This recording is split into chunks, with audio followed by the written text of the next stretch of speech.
ఇటీవల గవర్నమెంట్ మేము ఒక నిర్ణయం చేశాం. ప్రతి నెల 3వ శనివారం అందరం కలిసి స్వచ్ఛ ఆంధ్రప్రదేశ్ కృషి చేయాలని చెప్పి ఒక నిర్ణయం చేశాం. 3వ శనివారం ఏ ఆఫీసు పనిచేయక్కర్లేదు, ఏ పిల్లలు చదువుకోవాల్సిన పని లేదు. అదే మరి మీరు కూడా వ్యాపారాలు చేసేవాళ్ళు కూడా ఆ రోజు కొంచెం వ్యాపారం తగ్గించుకొని స్వచ్ఛ ఆంధ్రప్రదేశ్ పైన శ్రద్ధ పెట్టండి. అందరం శ్రద్ధ పెడదాం.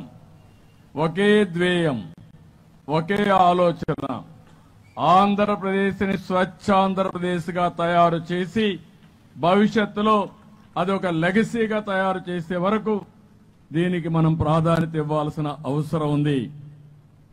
ఎందుకంటున్నానంటే ఈరోజు మీరందరూ గుర్తుపెట్టుకోవాల్సింది, ఇది మనందరిలో అనునిత్యం చర్చ జరిగితే తప్ప ఇది సాధ్యం కాదు.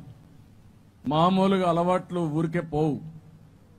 అందుకే మన పెద్దలు చెప్తారు, కొన్ని జనరేషన్స్ కష్టపడితే తప్ప మన అలవాట్లు కూడా మార్చుకునే పరిస్థితి ఉండదు. అలాంటి జరగాలంటే మనలో అలాంటి చైతన్యమే కాకుండా మనందరం ఇన్వాల్వ్ కావాల్సిన అవసరం ఉంది. చూసారు కదండి, మరి ఈ వీడియో కనుక మీకు నచ్చినట్లయితే ఒక లైక్ కొట్టేసి మీ అభిప్రాయాన్ని కూడా కామెంట్ బాక్స్ లో తెలియజేస్తూ ఇలాంటి ఇంట్రెస్టింగ్ అప్డేట్స్ కోసం మా ఛానల్ ని సబ్స్క్రైబ్ చేసుకోండి.